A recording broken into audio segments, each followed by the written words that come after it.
Question 12 है हमारे पास। If a group is identified by a star b equal to a plus b minus one then the inverse of the group is. तो इस question का right answer है हमारे पास option B. देखिए हमें बोला गया है कि अगर हमारे पास ये जो ग्रुप दिया गया है ना ए स्टार बी, हमें इसका इन्वर्स निकालना है। तो देखिए इसे कैसे सॉल्व करना है। देखिए गिवन दिया गया था हमारे पास a star b equal to a plus b minus one. ठीक है, हम इसमें यूज़ करेंगे आइडेंटिटी एलिमेंट। देखिए a star e equal to a, ठीक है, ई हमारे पास है आइडेंटिटी एलिमेंट। अपना आंसर निकालने के लिए हम इसे यूज़ करें। ठीक है, ये हमारे पास राइट आइडेंटिटी, और हम वैसे हमारे पास ई star a equal to a, ये हमारे पास आएगी लेफ्ट आइडेंटिटी। ठीक है, हमें क्वेश्चन में दिया गया ए स्टार बी, तो हम करेंगे ए स्टार ई इक्वल टू, इस फॉर्मूले के अकॉर्डिंग हम यहाँ पे पुट करेंगे ए। देखिए बी की जगह क्या है, इधर हमने ले लिया ई, तो ए प्लस ई माइनस वन। ठीक है, अब हम ऊपर हमने अभी बोला कि ए स्टार ई है हमारे पास ए के इक्वल। ठीक है, ए स्टार ई जो हमारे पास ए के इक्वल, ये तो नहीं आना था ज़रा, ए स्टार ई हमारे पास ए के इक्वल, तो हम इसे यहाँ पुट कर देंगे। ठीक है, हम यहाँ पुट कर देंगे ए। ये देखिए मैंने यहाँ पुट कर दिया, थोड़ा मैंने इक्वल टू आगे पीछे लिख दिया है, तो ए के साथ ए कट गया। ठीक है, तो e minus one equal to zero आ गया, और e की वैल्यू क्या आ गई हमारे पास वन। तो ये e हमारे पास आया आइडेंटिटी एलिमेंट, यानी e की वैल्यू वन है। अगर आप a को e से मल्टीप्लाई करोगे, ठीक है, मतलब e की वैल्यू वन, मतलब a को हम वन से मल्टीप्लाई करेंगे तो हमें a ही मिलेगा, या हम वन को a से मल्टीप्लाई करेंगे तब भी हमारे पास a ही मिलेगा। ठीक है, अब हमें क्वेश्चन में बोला गया था a इन्वर्स निकालने के लिए, इन्वर्स ऑफ द ग्रुप। ठीक है, तो a इन्वर्स, तो a star a inverse equal to e, ये a inverse equal to I identity element. हमने इसे मैट्रिक्स में पढ़ा है, आपको याद हो तो। ठीक है, अब हमें इसे फिर से इस फॉर्मूले के अकॉर्डिंग पुट करेंगे। बी की जगह क्या है इधर ए, तो ए प्लस बी की जगह सॉरी ए इन्वर्स है, a plus a inverse minus one equal to e की वैल्यू अभी हमने ऊपर निकाल ली ई, तो ये माइनस वन इक्वल टू के परली साइड जाके प्लस हो जाएगा, और ये ए इसे प्लस और परली साइड जाके इक्वल टू के ये माइनस आ जाएगा। ठीक है, तो ये आ गया हमारे पास a inverse equal to two minus a, तो इसका राइट आंसर है हमारे पास ऑप्शन बी। क्वेश्चन 13 है हमारे पास। If G is an abelian group and a comma b belong to G such that order of A equal to 5 and order of B equal to 7, then A B का whole rest power 14 is. तो इसका right answer है हमारे पास option B. देखिए जो ये ओ ए equal to 5 दिया गया है, तो ओ रिप्रेजेंट कर रहा है ऑर्डर ऑफ ए। ठीक है,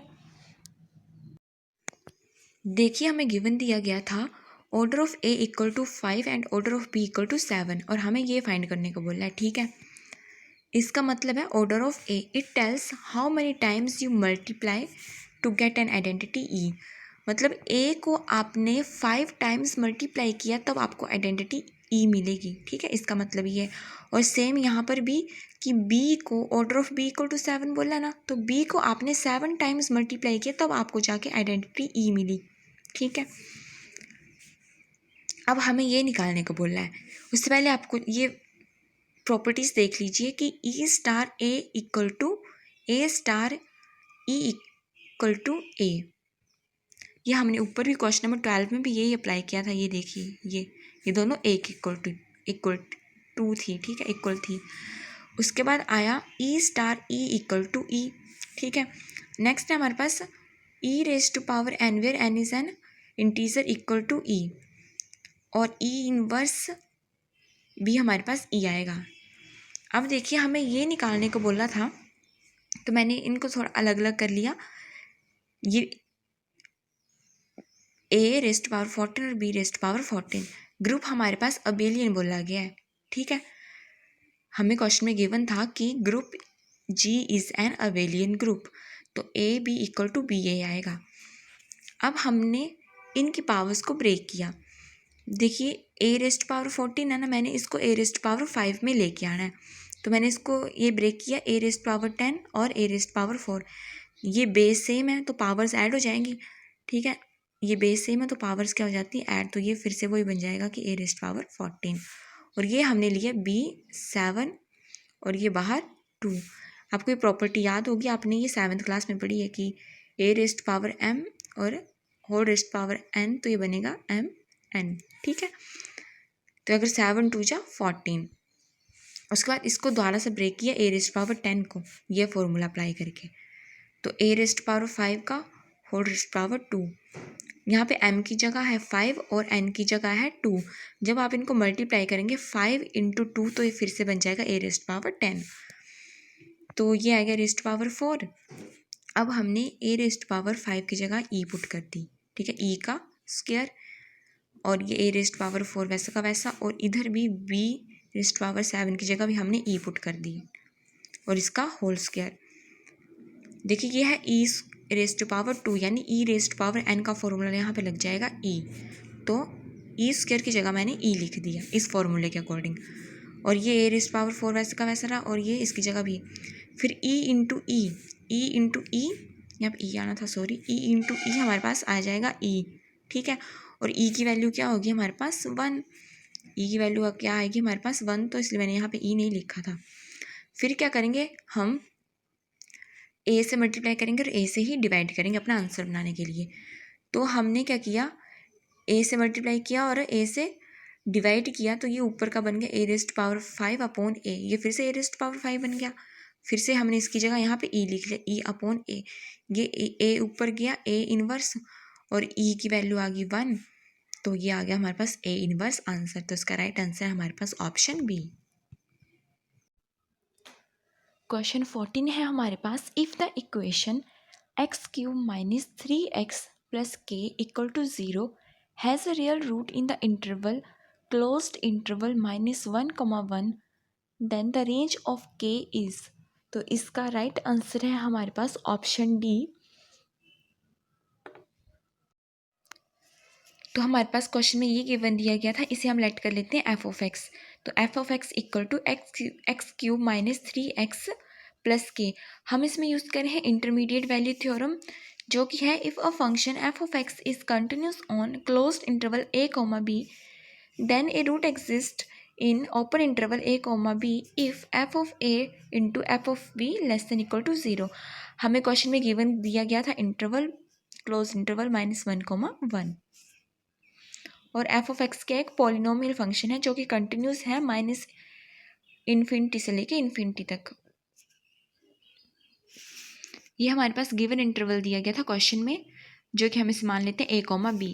तो ये हमने क्वेश्चन से लिखा, ठीक है, तो इसको हम कर लेंगे a की जगह है -1 और b की जगह है 1, तो f ऑफ -1 और f of 1 less than equal to 0। देखिए f ऑफ -1 जो हमने पीछे फंक्शन लेट किया था ना, उसमें हम अब x की वैल्यू को पुट करेंगे -1, तो इसे सॉल्व करके आंसर आ जाएगा आपके पास 2 + k, और फिर f ऑफ 1 को पुट करेंगे तो इसको सॉल्व करके आंसर आ जाएगा आपके पास -2 + k, यानी f ऑफ 1 यानी x की जगह आपने 1 पुट करना है, ठीक है। फिर इन दोनों वैल्यूज़ को हम यहाँ पुट करेंगे, ठीक है, यहाँ, तो यहाँ से आपके पास k की वैल्यू आएगी -2 और 2, तो k की वैल्यू जो है -2 और 2, और आंसर जो आपको क्वेश्चन में दिया गया है वो दिया गया ओपन इंटरवल में, ठीक है। तो ये क्वेश्चन ऐसे होना था। क्वेश्चन 15 है, ए hot air balloon of mass M is descending vertically with downward acceleration a, full stop. How much mass must be thrown out of it to give the balloon an upward acceleration of a ? Bracket, assume that upward force on the balloon from the air does not change because of decrease in the mass of the balloon. Bracket, full stop. तो इस question का right answer है option C. देखिए इस question में बोला गया है कि आपके पास एक हॉट एयर बैलून है जो कि आपका स्काई में उड़ रहा है, ठीक है, लेकिन बैलून के अंदर जो है वो वेट ज़्यादा है, जिसकी वजह से वो धीरे धीरे नीचे की तरफ आ रहा है, ठीक है। तो हम कितना मास जो है वो बैलून के अंदर जो है वो कितना मास हम थ्रो कर देंगे बाहर, जिसकी वजह से बैलून फिर से एक ऊपर उड़ने लग पड़ेगा, ठीक है, अपवर्ड एक्सेलेरेशन मिलेगी उसे। तो देखिए इसे कैसे सॉल्व करना है। देखिए ये है हमारे पास हॉट एयर बैलून, ठीक है। इस बैलून के अंदर जो है कुछ सामान रखा गया, उसका मास है कैपिटल M, ठीक है, मान लीजिए। तो अब ये जो है बैलून भारी हो रहा है, भारी हो गया, ये नीचे धीरे धीरे ये नीचे की तरफ आ रहा है, ठीक है। तो जो इसको एक्सेलेरेशन लग रही है वो डाउनवर्ड एक्सेलेरेशन लग रही है, तो इसलिए हमने इसे लिख ली है -a। वेट की वजह से लग रही है, लेकिन बैलून ऊपर उड़ने की भी कोशिश कर रहा है साथ में, ठीक है, उसको हम बोलेंगे अपवर्ड फोर्स। और सेकंड कंडीशन थी कि देखिए इसमें था टोटल मास m, मान लीजिए कि 20 kg था, जो इसके अंदर सामान था ना उसका भार था 20 kg। अब ये भारी हो गया बैलून, तो इससे ठीक से उड़ा नहीं जा रहा है, धीरे धीरे नीचे की तरफ आ रहा है। तो अब हम क्या करेंगे, कुछ सामान को इस बैलून से बाहर फेंक देंगे। मान लीजिए कि आपने 5 kg सामान जो है वो बाहर फेंक दिया, ठीक है, इसको हमने स्मॉल m मान लिया कि जो सामान हमने बाहर फेंका है, ठीक है। तो 20 - 5 आ गया आपके पास 15। हम मान लीजिए कि 15 kg जो है उस सामान का बाहर बचा अंदर, ठीक है। तो अब क्या करेगा, बैलून फिर से ऊपर की तरफ उड़ना शुरू हो जाएगा, ठीक है। तो इसकी जो एक्सेलेरेशन आएगी पॉजिटिव एक्सेलेरेशन। तो ये कंडीशन 1 आ गई हमारे पास, ये कंडीशन सेकंड। तो हम क्या करेंगे, न्यूटन सेकंड लॉ यहाँ पे अप्लाई करेंगे, net force equal to mass into acceleration, ठीक है। देखिए नेट फोर्स, एक फोर्स लग रही है जो बैलून ऊपर उड़ना चाह रहा है, और दूसरी फोर्स लग रही है नीचे को कि भार ज़्यादा हो गया था, उसकी वजह से वो धीरे धीरे नीचे आ रहा है। तो इस अपवर्ड फोर्स को हम मान लेंगे F1, और ये डाउनवर्ड फोर्स को हम मान लेंगे F2 इक्वल टू, ठीक है, मास हमारे पास कैपिटल M और एक्सेलेरेशन हमारे पास नेगेटिव एक्सेलेरेशन -a आएगा। तो इसमें अब हम क्या करेंगे, F2 की जगह हम वैल्यू पुट करेंगे। देखिए F2 क्या है, mg, ये mg आ गया और ये आ गया -ma, ये हमने मान लिया इक्वेशन 1। अब सेकंड में क्या था, नेट फोर्स फिर से F1 -F2 हमने लिख लिया, लेकिन यहाँ पर जो मास आएगा वो आएगा कैपिटल M - स्मॉल m। ये टोटल मास सामान का जितना बाहर था, और ये वाला जो है मास वो हमने कुछ सामान बाहर फेंक दिया, ठीक है। जैसे 20 - 5 = 15, तो ये आ जाएगा हमारे पास कैपिटल M - स्मॉल m, ठीक है। और ये एक्सेलेरेशन ऊपर की तरफ, अब वो ऊपर की तरफ फिर से उड़ना शुरू हो गया, तो ये आएगा आपके पास पॉजिटिव a। अब हम फिर से F2 की वैल्यू पुट करेंगे यहाँ पे, मास इंटू एक्सेलेरेशन है ना, तो capital M - small m into g equal to, यहाँ पर भी मास की वैल्यू सेम आएगी, और इंटू a। तो इसको हम थोड़ा सा आगे सॉल्व करेंगे। पहले हमने लिए इक्वेशन 1, इक्वेशन 1 में ये है ना F - mg equal to -ma। तो इसको हम, ये माइनस हो रहा है ना, हम इक्वल टू के इसको परली साइड लेके आ गया प्लस, ठीक है। अभी हमारे पास आ गई F की वैल्यू, इस F की वैल्यू को हमने यहाँ पुट कर दिया, ठीक है, इक्वेशन 2 में। इसको आप इक्वेशन 2 मान लीजिए, इसको हमने इधर इक्वेशन 2 में पुट कर दिया। तो देखिए इसकी जगह मैंने लिखा -ma + mg, ठीक है, फिर नेगेटिव वैसा का वैसा, और ये आगे इक्वेशन पूरी वैसे की वैसे आ जाएगी। अब आप ब्रैकेट ओपन कीजिए, ये आ गया, ये वैसा का वैसा, ये -m और यहाँ मल्टीप्लिकेशन में साथ में g -mg, ये माइनस और ये माइनस प्लस हो गया, और ये mg equal to ma - small ma। mg के साथ mg कट गया, ठीक है। देखिए हमें क्वेश्चन में बोला गया कि हम कितना जो है मास जो है कि सामान का जो हमने बाहर है वो कितना हम बाहर फेंक रहे हैं, तो हमने निकालना है कि हमें स्मॉल m की वैल्यू निकालनी है। तो अब हम क्या करेंगे, स्मॉल m की वैल्यूज़ को इकट्ठे कर लेंगे, ठीक है। ये पहले मैंने इक्वेशन ऊपर से वैसे के वैसे लिख ली, -ma + mg equal to ma - mg। अब हमने स्मॉल mg, ये mg और mg की वैल्यू एक तरफ कर ली इक्वल टू के, और दूसरी साइड। यहाँ पे हमने फिर क्या किया, स्मॉल m कॉमन लिया, g + a upon equal to 2ma, और यहाँ से ये मल्टीप्लाई हो रहा है और इक्वल टू के इधर आके ये डिवाइड में हो जाएगा। तो राइट आंसर इसका है m equal to 2ma upon small g + a, और ये इसका राइट आंसर था ऑप्शन सी। क्वेश्चन 16 है हमारे पास, a particle of mass m1 is moving along the x axis with velocity u1 and another particle of mass m2 is at rest at the origin, full stop. The two particles undergo elastic collision and start moving with velocities v1 and v2, full stop. Which one of the following expression is correct? तो इसका जो right answer है वो है option A, देखिए इसे कैसे solve करना है। देखिए इसमें बोला गया है कि दो पार्टिकल्स है हमारे पास, ठीक है, उनका मास है m1 एंड m2। जो m2 पार्टिकल है वो रेस्ट पे है, ठीक है। तो जो m1 पार्टिकल है वो आके विद वेलोसिटी u1 से उसको हिट कर रहा है, ठीक है, इलास्टिक कोलिजन हो रहा है इधर। देखिए क्वेश्चन 16 में बोला गया था कि ए पार्टिकल ऑफ मास m1, ये हमारे पास पार्टिकल है m1 और इस ये मूव कर रहा है विद वेलोसिटी u1 के साथ, ठीक है। और जो हमारे पास दूसरा पार्टिकल है m2 वो है रेस्ट पर, लेकिन हम इस पार्टिकल की जो है वेलोसिटी को वो हम u2 मान लेते हैं। तो m2 पार्टिकल यहाँ रेस्ट पर बैठा था, m1 पार्टिकल आके इसे हिट करा है, ठीक, कोलिजन हुआ। तो अब जो है m1 पार्टिकल मूव कर रहा है वेलोसिटी v1 के साथ और m2 पार्टिकल जो है मूव कर रहा है विद वेलोसिटी v2 के साथ। तो m2 इज एट रेस्ट, अगर m2 रेस्ट पर है तो उसकी वेलोसिटी तो ज़ीरो होगी, तो u2 ज़ीरो आ गया। हम यहाँ पे अप्लाई करेंगे कंजर्वेशन ऑफ मोमेंटम। तो total momentum before collision equal to total momentum after collision. तो मोमेंटम आपको पता है, मोमेंटम m इंटू वी। तो m1 u1 plus m2 u2, यह आ गया हमारे पास बिफोर कोलिजन का, और आफ्टर कोलिजन का आएगा m1 v1 plus m2 v2।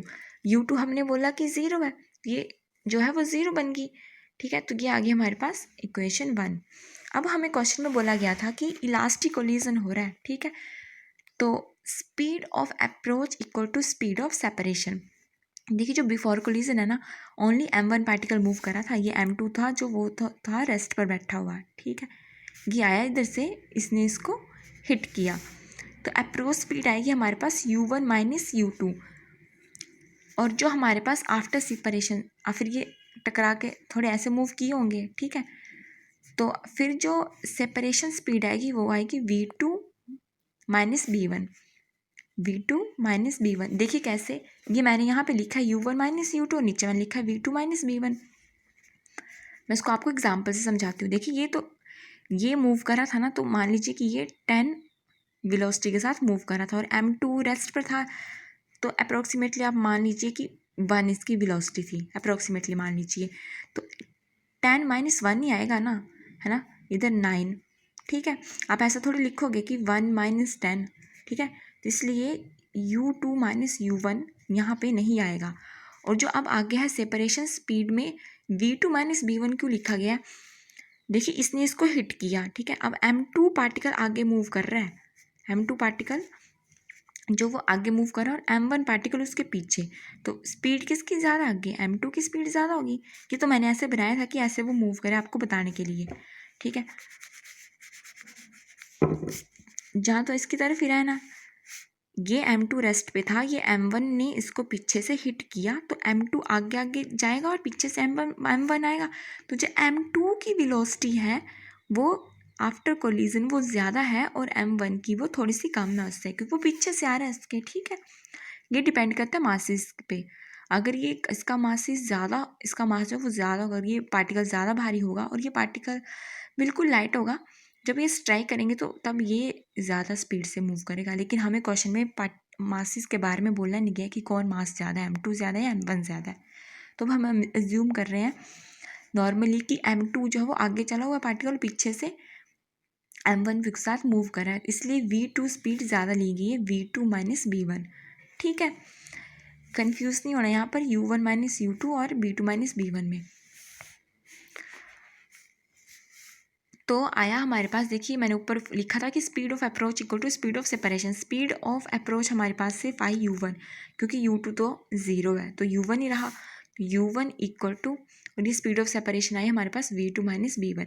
यहाँ से हमने v2 की वैल्यू निकाल ली u1 plus v1 sorry u1 plus b1, ठीक है। अब हमने इसको इक्वेशन 1 में पुट किया, ये थी हमारे पास equation 1, m1 u1 equal to m1 v1 plus m2 v2 था इधर, तो v2 की हमने वैल्यू पुट कर दी है। अब हम इसे ब्रैकेट को ओपन करेंगे, ठीक है, m2 u1 और m2 b1, ठीक है। उसके बाद हमने u1 की टर्म्स को एक साइड ले लिया और b1 की टर्म्स को एक साइड ले लिया। फिर हमने यहाँ से u1 कॉमन लिया और यहाँ से b1 कॉमन लिया, फिर हमने b1 की वैल्यू निकाल ली, m1 minus m2 upon m1 plus m2 और ब्रैकेट u1, ठीक है। फिर हमने इस b1 की वैल्यू को फिर से इधर पुट किया, ठीक है, इसमें फिर से पुट किया इधर, तो ये हमने पुट किया इसको। फिर आगे हम एलसीएम लेंगे, ठीक है, m1 m2 इधर होल एलसीएम लिया पूरा, ये आ गया। तो m1 m2 को इसके साथ multiply u1 into m1 plus m2, और ये प्लस और ये वैसा का वैसा।